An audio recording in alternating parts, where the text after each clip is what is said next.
Hello and good day, ladies and gentlemen, YouTube fellow of YouTube and fellow believers. I kind of messed that up.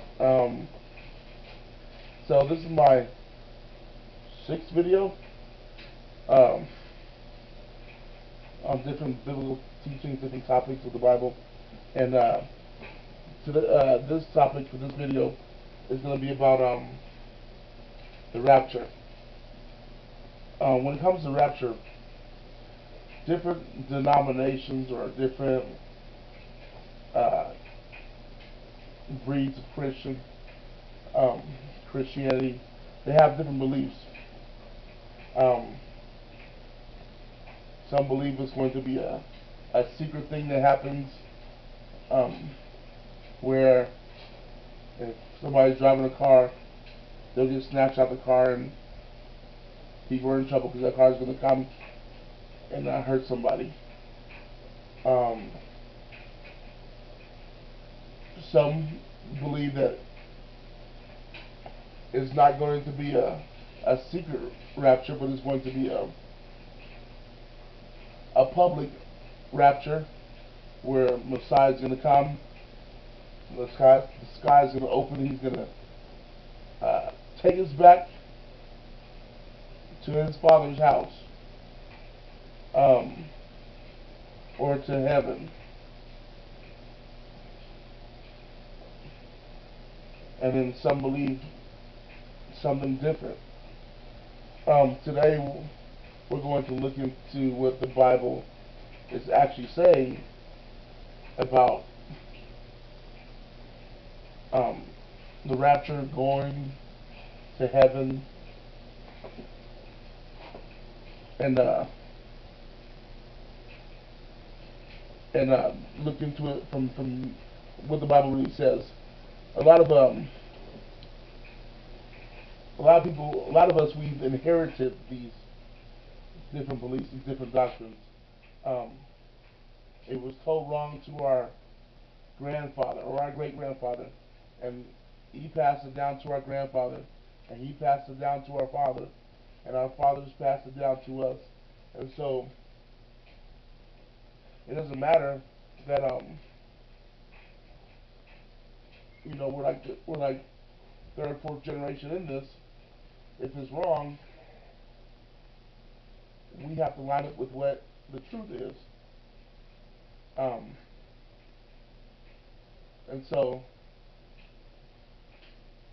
that's going to be the objective for this video, is to see what the truth is concerning the rapture. The first verse I'm going to start with is Matthew. Matthew 24:36 through 39. But of that day and hour no one knows, no, not even the angels of heaven, but my Father only. But as the days of Noah were, so also will the coming of the Son of Man be. For as in the days before the flood, they were eating and drinking, marrying and giving in marriage, until the day that Noah entered the ark, and did not know until the flood came and took them all away, so also will the coming of the Son of Man be. Okay, so in this, excuse me, in this passage, it's saying that Messiah is saying that his coming is going to be like it was in the days of Noah. Um, and the example he gave was in the days of Noah, the world was doing whatever they wanted to do. They were doing everything they wanted to do. They're marrying, they're giving in marriage, they're eating and drinking, having parties, having festivals, just all around and just enjoying life. Until um, the rains came, Noah entered into the ark, and then the flood waters came and took them away. The flood waters came and took them away.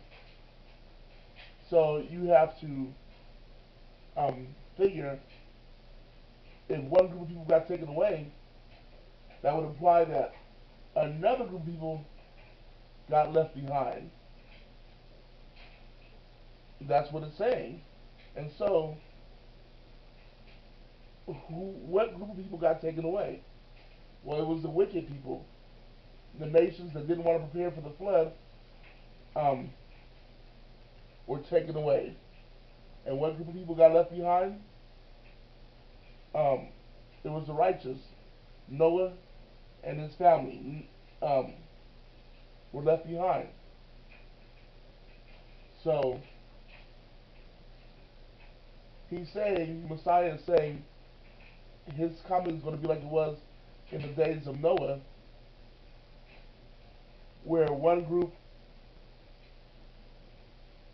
gets taken away and another group gets left behind, and the group that gets taken away are the wicked people, and the group that gets left behind are the righteous. So that's what Matthew 24 is saying. That's what Messiah is saying in uh, in Matthew. Um, let's look at Luke 17:26 through 37.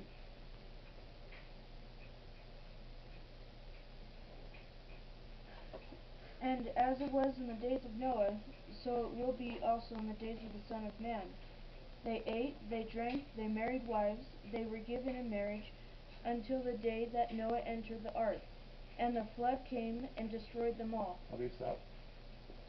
So again, he's saying the way it was in the days of Noah, compared to Noah's days, is how it's going to be when I come.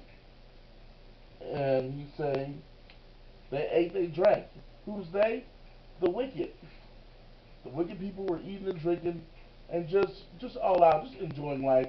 They're partying. They're just happy to be alive and just being happy. They're just being happy and being loving toward one another. But the floodwaters came and destroyed them. That's what Luke is saying. It came and brought the wicked their destruction in the midst of their um, joyous living and enjoying life and loving on one another. Um, Continue. Likewise, as it was also in the days of Lot. They ate, they drank, they bought, they sold, they planted, they built. But on the day that Lot went out of Sodom, it rained fire and brimstone from heaven and destroyed them all. Okay. So now he's adding Lot into the equation. So also, like it was in the days of Noah and the time of Lot, they ate, they drank. Um,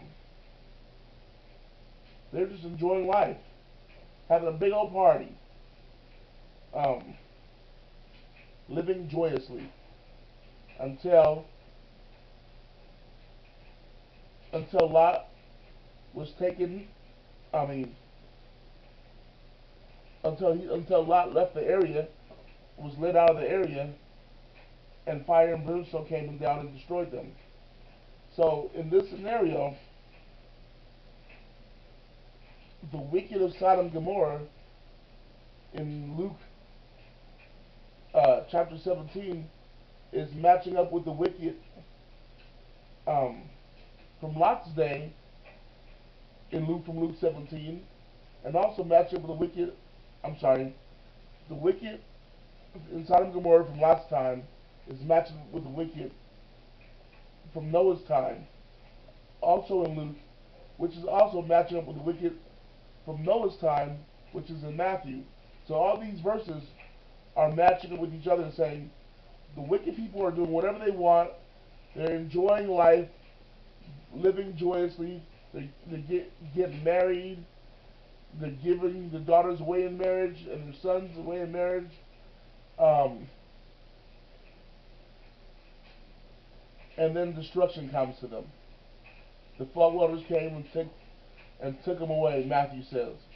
The waters came and took them away, is what Matthew says.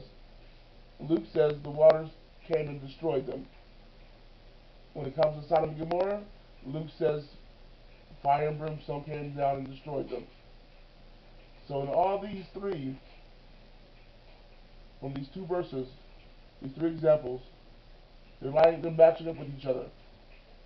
They're all saying the wicked people got destroyed and the righteous people were spared. Keep reading, please. Even so will it be in the day when the Son of Man is revealed. In that day he who is on the housetop and his goods are in the house, his goods are in the house, let him not come down to take them away. And likewise the one who is in the field, let him not turn back. Remember Lot's wife. Whoever seeks to save his life will lose it, and whoever loses his life will preserve it. I tell you, in that night there will be two men in one bed, the one will be taken and the other will be left. Two men will be grinding together, the one will be taken and the other left. Two men will be in the field, the one will be taken and the other left. And they answered and said to him, Where, Lord? So he said to them, Wherever the body is, there the eagles will be gathered together. It was it two women will be grinding? Two women, yeah. Okay. Two women will be grinding. Thank you. So in this passage, this is still the same Luke, but this is the end of it.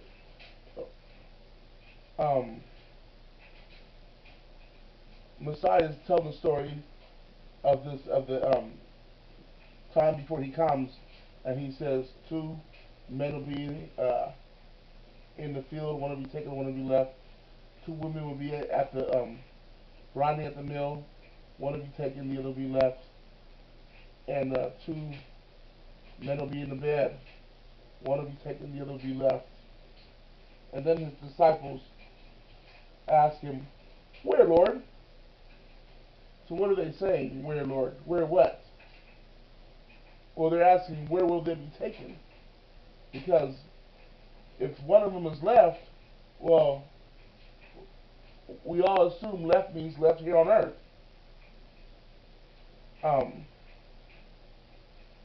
And so they assume that too, left on earth. But they're wondering, where will they be taken? These people getting taken away somewhere? Where are they going? And so his answer was, where the bodies lay, the eagles will gather. Some versions say where the carcass lays, the birds will gather, or the vultures will gather. The bottom line is, they've been killed. They've been destroyed. They've been taken into death. They've been taken into judgment. And so, when you look at that, where the body lays, they've been killed. And so, if them getting taken away means that they got killed, well, then being left behind is where you actually want to do, where you actually want to be. You don't want to get taken away, because as we've seen in Matthew, in Luke, in the days of Noah, in the days of Lot, everybody consistently who was taken, according to these passages, were killed. They were destroyed by the floodwaters. They were destroyed by fire and brimstone. When Messiah comes, the brightness of his coming will destroy the wicked. They will be destroyed. They will be killed. And their bodies will just be right there on the ground, and the birds will come and feast. So we've always believed that, or now a lot of us have always believed that we don't want to get left behind. We want to get taken because we think we're being taken away to heaven, to the Father's house. But that's not what these scriptures are saying. These scriptures are saying when you get taken, you be taken to the grave. You be taken into death. And in some cases, or at least in the case of Messiah coming back, if you're taken, your body's going to lay out, your carcass is going to lay out in the open for animals to come and eat it. Nobody's going to be there to bury you. So you don't want to be taken. You want to be left behind. Let's see if we can find any other verses that corroborate um, a leaving behind and not a going away. Let's look at Psalms 25 verses 12 through 13. Who is the man that fears the Lord? Him shall he teach in the way he chooses. He himself shall dwell in prosperity, and his descendants shall inherit the earth.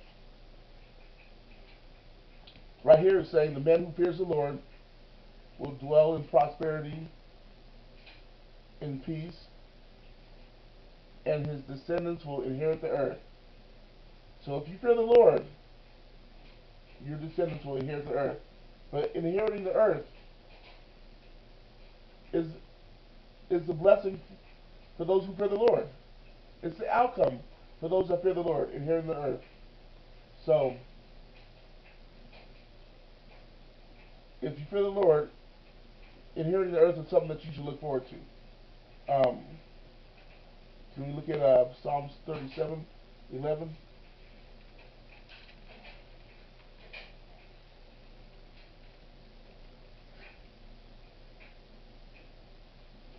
But the meek shall inherit the earth, and shall delight themselves in the abundance of peace. The meek shall inherit the earth. Blessed are the meek, for they shall inherit the earth. So, God's people are to be meek. Meek in spirit, contrite, flat, like unleavened bread. And in doing so, in being meek, our reward is to inherit the earth. That's what that's saying. Um, let's look at 1 Thessalonians 4:16 and 17.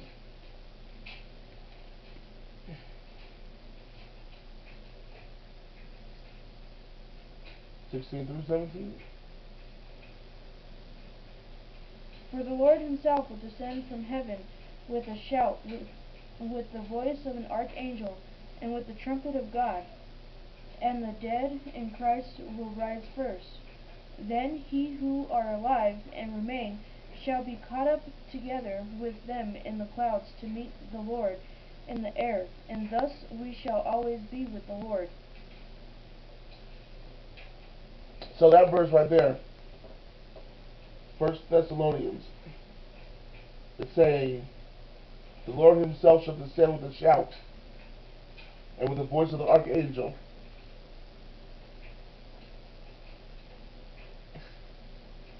And the dead in Christ will rise first. And we who remain will be caught up in the air to meet with them, or caught up in the clouds to meet with them.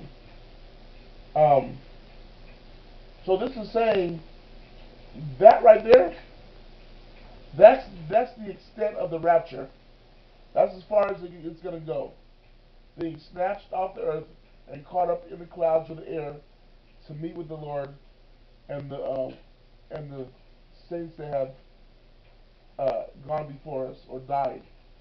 They will raise first, and then anybody who's alive will be caught up to be with them afterward. Um, but when he after he does that, where does it say he's going to take us to heaven? There's plenty of verses where he says he's going to reign here with us on earth. Um, I mean, even when the disciples would talk to him and they would ask him, um, "Is this where you're going to? Is this where you're going to bring your kingdom and reign?" Um, he never said, "Oh no, you're wrong. You're so wrong. I'm not coming to bring a kingdom here on earth. I'm taking you guys away to heaven. You're coming with me to heaven." He never told them that. They clearly thought that he was going to reign on earth with them. And so when they convey that message to him, he says, it's not your business to know this now. You don't need to know this now. But he pretty much confirmed what you think is going to happen is true. You just don't need to know when it's going to happen. So, this verse in Thessalonians, if you thought that you were supposed to go to heaven one day, it looks like he's talking about catching you up and taking you to heaven. But if you look for that in the scriptures, it doesn't talk about that anywhere in the scriptures. From taken away to heaven. He's going to come and rule on earth, and that ruling on the earth is going to he's going to come, catch us up in the clouds, and then take us to another spot on earth, and then touch down. That's about it. It's not going to be going away to the Father's house, but it's going to be more like the Father bringing His house here. So let's see if we can find a verse to corroborate that tale. Um, let's look at John 14, verse 23.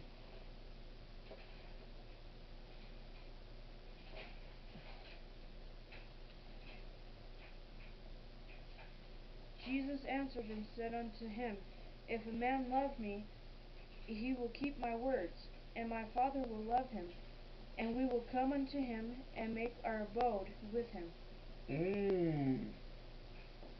If a man loves me, he will keep my words.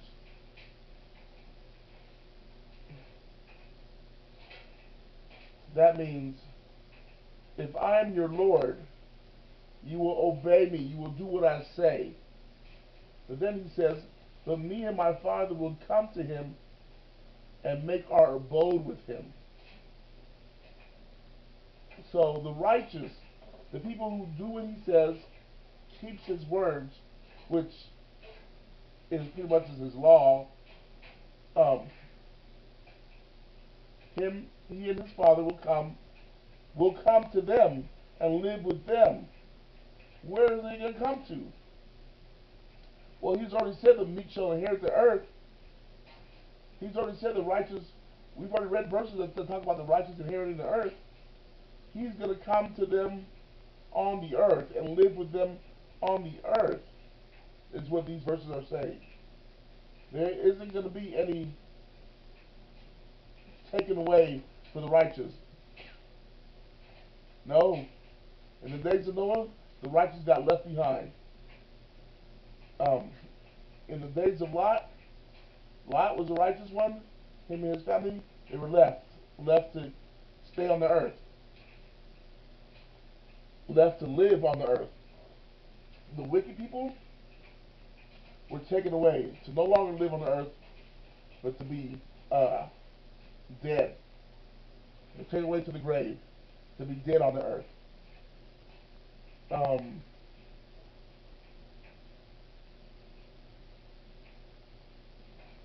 yeah, that's pretty much all the verses I want to cover for now.